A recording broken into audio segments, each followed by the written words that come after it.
annaha innama muni'at minal burqu wan niqab faqat. Karena yang dilarang itu adalah mengenakan burqu atau niqab, ya, cadar yang tanpa lubang maupun cadar yang pakai lubang mata. La min satril wajhi bi ghairihima, tidak ada larangan menutup wajah dengan selain keduanya. Qala Syekhul Islam Taimiyah rahimahullah taala, la tukallaful mar'atu an tujafi sutrataha 'anil wajhi. Tidak dibebani para perempuan itu harus menjauhkan penutup wajahnya dari kulit wajahnya. Jadi la bi'audin atau bi'udin wala biyadiha wala bi ghairi dzalik. Jadi enggak harus diganjel biar enggak nempel sama wajah, apa dipegangi terus begitu.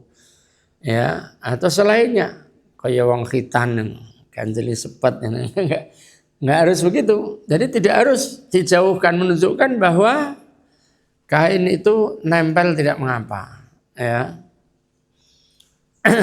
Kemudian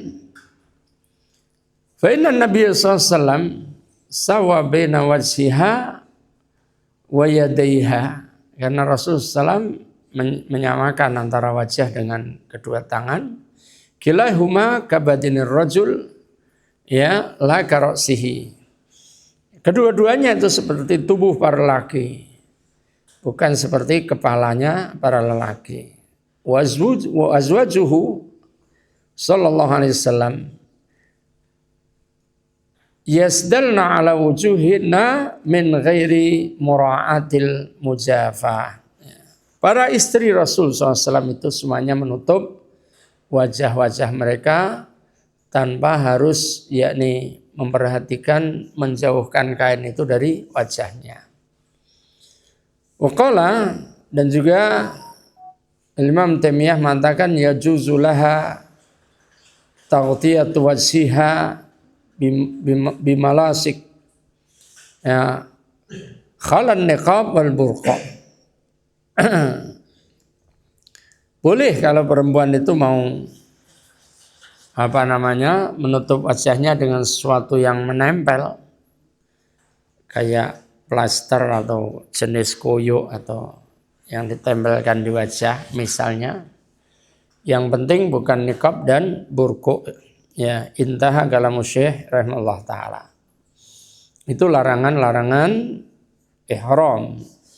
Al-khamisu min mahdhuratil ihram. Kemudian larangan ihram yang kelima, at-tibu, yakni parfum atau wangian. Fa yahrum 'alal muhrim tanawulut tib, ya, wasti'maluhu fi badanihi au thawbihi. Maka orang yang dalam keadaan ihram diharamkan dia itu menggunakan yakni menjadikan parfum dan menggunakannya baik di badan maupun di pakaiannya. Yang boleh di badan tadi sebelum niat ihram. Ketika di miqat sebelum niat ihram sehabis mandi, maka boleh para lelaki memakai parfum di badannya saja, tidak boleh di pakaiannya. Tapi kalau sudah jalan, sudah berniat, maka tidak boleh sama sekali, mau di badan mau di pakaian tidak dibolehkan. Kemudian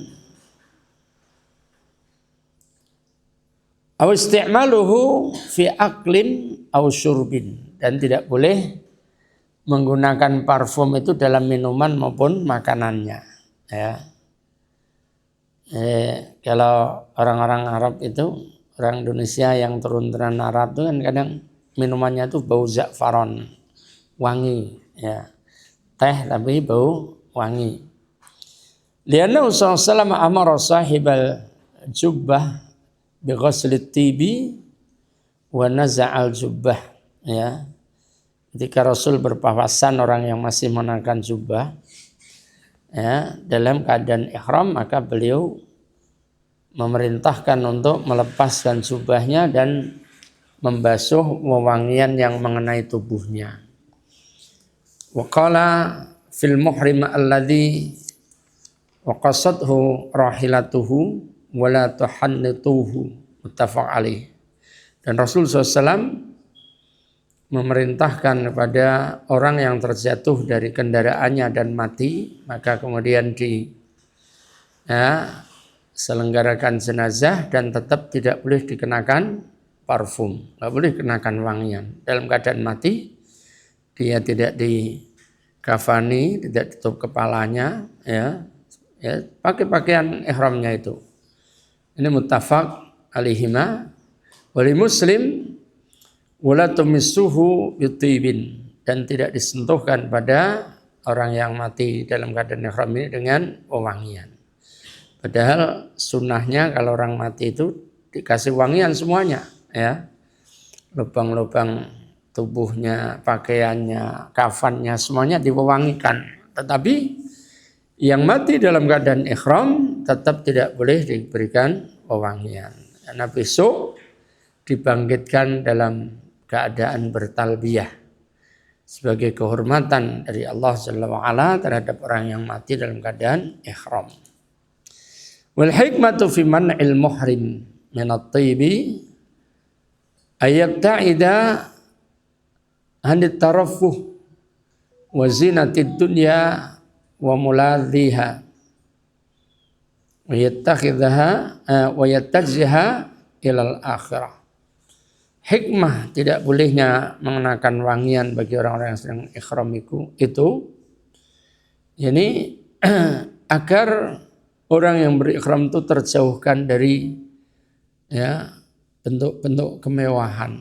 Biasanya kan wewangian itu apalagi yang kaya-kaya, yang 1 gramnya sekian ratus miliar atau sekian ratus rial misalnya, ini yang mahal-mahal. Tapi di dalam ihram maka dijauhkan dari semua bentuk kemewahan, perhiasan dunia dan kelezatannya, dan fokus menghadap ke akhirat. Ini dalam keadaan ihram. Wala yajuzu lil muhrim qasdu syammit tibi walad dihani bil mawaddi al mutayyibah. Dan tidak boleh juga seorang yang berikhram bahkan mencium-cium bau parfum, bawa parfum hanya untuk diciumi saja tidak dibolehkan, atau melumuri tubuhnya dengan sesuatu yang mengandung parfum, jadi mengenakan, walaupun misalnya musim dingin itu merusak kulit dan dia pakai masker yang ada wewangiannya, maka tidak dibolehkan. Masker boleh, tapi tidak pakai wewangian. Misalnya vaselin tapi yang tidak wangi, vaselin banyak di toko-toko. Itu menjaga tubuh tapi tidak boleh yang mengandung wangi. Bukan vaselin yang sudah biasa untuk make up itu yang sudah wangi, tidak boleh. Sadisu yang keenam min mahdhurati al-ihram qatru saydil barri wastiyaduhu. Keharaman yang berikutnya adalah membunuh buruan daratan dan berburunya. Liqouli ta'ala ya ayyuhalladzina amanu la taqtulus sayda wa antum hurum. Janganlah kamu membunuh binatang buruan sedangkan kamu dalam keadaan ihram. Ay muhrimuna bil haji wal umrah. Baik ihram untuk haji maupun ihram untuk umrah. Wa qouli ta'ala hurrima 'alaikum saydul barri ma dumtum hurma. Dan diharamkan atas kalian buruan darat selama kamu dalam keadaan ihram. Ay yuhrimu 'alaikum al-istiyadu min saydil barri, yakni berburu terhadap buruan darat madumtum muhrimin selama kalian masih dalam keadaan ihram. Fal muhrim la yastadu saydan barriyan. Maka seorang yang berihram tidak boleh berburu buruan darat. Wala yu'inu ala saydin, dan bahkan menolong berburu tidak boleh. Wala yadbahuhu, menyembelihkan juga enggak boleh, makan enggak boleh, ya. Nunjuk-nunjukkan saja tidak boleh, ya. Di sana ada misalnya, itu tidak boleh. Wa yahrumu al-muhrim al-aklu mimma sadahu au sayda li ajrihi. Dan haram bagi orang yang ihram itu memakan ya daging buruan tadi, ya, buruan darat, atau dia berburu untuk tujuan dimakan. Dua-duanya tidak dibolehkan. Au ana ala saydihi, atau hanya menolong.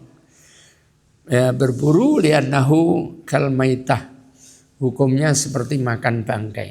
Ya, keharamannya seperti makan bangkai. Ketika orang memakan ya binatang buruan darat. Wala yahrumu 'alal muhrim saydul bahri. Sebaliknya tidak ada keharaman semua buruan laut.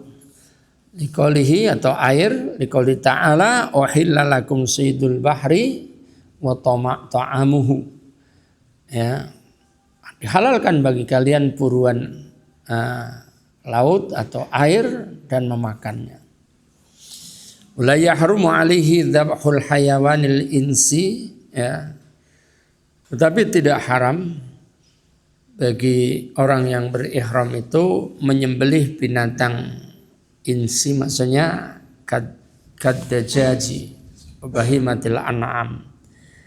Kalau menyembelih ternak-ternak yang biasa dimakan manusia, bukan buruan, ya. Menyembelih ayam, menyembelih sapi boleh, menyembelih kambing untuk dimakan boleh. Ya naulaisa bisaidin, kan itu bukan buruan. Wala yahrumu 'alaihi qatlu muharramil akli. Nah, ini Islam ya. Ini kalau Greenpeace itu tipu-tipu. Ada apa sedikit, wah, bikin pertolongan kepada binatang laut apa-apa untuk melindungi nyawa binatang, padahal manusianya dibantai. Yahudi kan begitu, tipu-tipu saja. Itu untuk cari muka di dunia, padahal di belakangnya membantai manusia. Kalau ini benar-benar Allah itu menjaga ya, yakni kehidupan ekosistem yang ada di wilayah haram. Seandainya itu dibolehkan mungkin bersih, nggak ada burung dara barang ya. Kemungkinan ya. Jadi la yahrumu 'alaihi qatlu muharramil akli. Dan juga tidak boleh tidak haram atasnya membunuh binatang yang haram dimakan.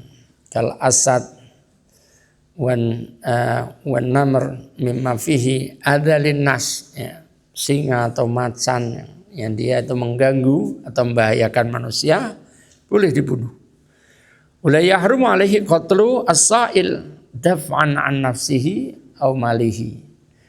Begitupun bahkan tidak haram boleh membunuh perampok misalnya, pembegal dalam rangka membela diri maupun hartanya. Ya. Ini tidak ada harganya mereka. Binatang buruan malah dihargai di tanah haram, tapi orang yang merusak malah tidak ada harganya.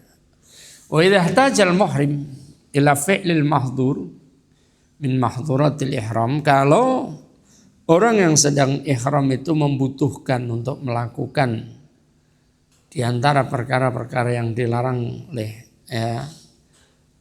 ihram, fa'alahu wa fada, maka dia melakukan dan membayar fidyah. Dia melakukan dan bayar fidyah. Liqouli ta'ala faman kana minkum maridan aw bihi adham min ra'sihi fa fidyatun min siyamin aw shadaqatin aw nusuk. Maka barang siapa di antara kalian yang sakit atau ada gangguan di kepalanya, maka bagi dia membayar fidyah dari puasa atau sedekah atau menyembelih binatang. Jadi ini seperti yang dulu sudah lewat ya, seorang sahabat yang kebak tumo ya, iya, sampai pada merambat di muka-mukanya saking banyaknya kutunya. Ini Allah mengendaki kejadian seperti itu ya. Dan ini asbabun nuzul diantara turunnya ayat ini yang memerintahkan ketika seorang keadaannya seperti itu. Kenapa dia harus membayar? Karena aslinya bukan rambutnya yang mengganggu, tapi tumornya. Tapi yang dicukur rambutnya, maka dia tetap membayar fidyah. Gitu. Kemudian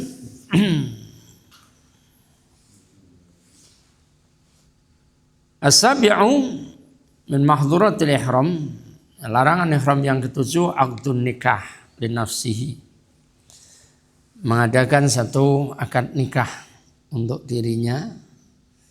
Fala yaqidun nikah li nafsihi wala li ghairihi bil wilayah awil wakalah. Ya, dia tidak boleh mengadakan satu pernikahan baik untuk dirinya sendiri atau orang lain, baik sebagai wali atau sebagai wakil, ya, jadi menikahkan. Maka tidak boleh nikah, nggak boleh menikahkan juga tidak boleh. Lima rawa Muslim an Utsman radhiyallahu an la yankihul muhrimu wa la yunkih. Tidak boleh yankih, ya, seorang yang ihram tidak boleh nikah, wa la yunkih, dan tidak juga boleh menikahkan. Nikah nggak boleh, menikahkan juga tidak dibolehkan. Ini dalam keadaan ihram. Thaminu min mahdhuratil ihram al-wad'u. Qali ta'ala faman farada fihinna al-hajja fala rafatha. Ya, jangan berbuat rafas kalau dalam keadaan haji itu, ya. Ibnu Abbas mengatakan huwa al-jima', yang dimaksud adalah bersetubuh. Kalau waktu untuk bersetubuh maka juga dilarang. Dan ada sanksinya khusus kalau terjadinya sebelum tahallul awal. Faman jama'a qabla tahallulil awal, barang siapa yang bersetubuh sebelum tahallul awal, ya, sebelum tahallul awal sudah berkumpul suami istri, fasada nusukuhu, pertama sanksinya batal hajinya. Hajinya batal. Wa yalzamuhu al-madhiyu fihi wa ikmalu manasikihi. Walaupun itu batal, dia tetap harus menyelesaikan sampai selesai. Bukan kalau batal sisantini gitu enggak. Tetap dia harus menyelesaikan hajinya sampai selesai.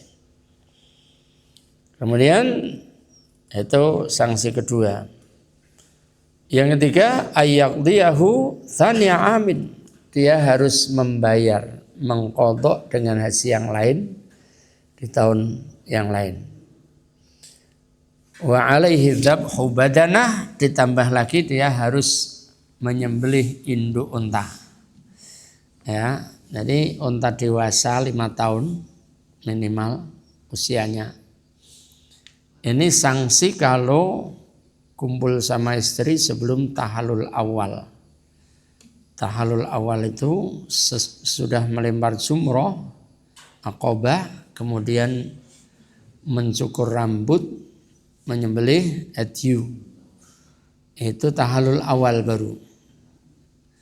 Sebelum itu kok sudah kumpul dulu. Makanya saya mengingatkan kalau tahallul yang benar. Jangan cukur rambut gini tok, sekrik. Itu enggak ada tahallul kayak gitu. Dari mana contohnya? Cukur itu, cukur tidak ibadah, kayak gitu itu tidak pernah ada orang menganggap cukur. Ya. Artinya dia belum tahallul. Kok nanti kumpul istri kan sudah batal semuanya. Ya. Jadi jangan beribadah itu sak karepe dhewe. Ini kaulnya siapa, tidak butuh kaul, sudah ada contoh Al-Quran maupun Sunnah sudah merintahkan. ya, muhallikin ru'usahum wa muqassirin, ya, yang menghalak rambutnya, cukur pelontos pakai pisau cukur atau silet, atau mengkoser, memendekkan rambut. Nah kalau cuman begini itu kan tidak memendekkan, cuman comot-comot, ya ini pendapat Imam Nawawi atau pendapat siapa. Tidak dibutuhkan istihad ketika ada dalil yang jelas tentang ya, hal itu.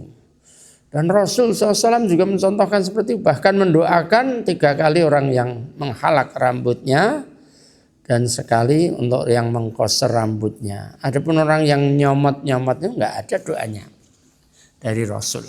Ya. Jadi ibadah itu sudah ada ketetapannya, ada aturannya. Sah itu ketika memenuhi 2 syarat.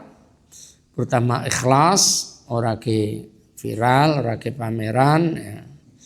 Dan mengikuti tuntunan. Enggak mengikuti manasik Rasul yang enggak ada faedahnya seperti itu. Ya, ini. Jadi ini sanksinya tadi. Man jama'a qabla at-tahallul awal tadi. Fasada nusukuhu izamuhul madhiyu fihi wa ikmalu manasikihi. Berdasarkan firman Allah, wa atimul hajja wal umrata lillah. Selesaikan, sempurnakan haji dan umrahmu itu untuk Allah Jalla wa ala. Enggak boleh berhenti di jalan. Wa yalzamuhu aidan ayyaqdiyahu tsaniya amin, membayar haji di tahun yang lain, dan dia dzabhu badanah, menyembelih seekor unta. Wa in kana al-wad'u ba'da tahallul awal. Adapun kalau sudah tahallul awal kemudian kumpul suami istri, lam yufsidu nusukuhu, tidak merusakkan, tidak membatalkan hajinya. Wa alaihi dzabhu syatin, dia hanya berkewajiban menyembelih seekor kambing. Ya, ini pelanggaran sebagaimana pelanggaran-pelanggaran ihram yang lain itu menyembelih seekor kambing, atau tadi puasa atau memberi ya, makan, tapi umumnya mereka banyak yang menyembelih ya, menyembelih seekor kambing. Setiap satu kesalahan dilanggar itu fidyah, bayar dam, dan tidak boleh sama sekali ikut makan dari daging dam atau dari fidyah, tebusan. Kalau hadyu kan malah disuruh ikut makan, tapi kalau ya fidyah atau dam ini sama sekali tidak boleh ikut makan. Semuanya dibagikan pada fuqara masakin di wilayah haram. Adzan dulu. Wallahu a'lam. Silakan diadzan dulu.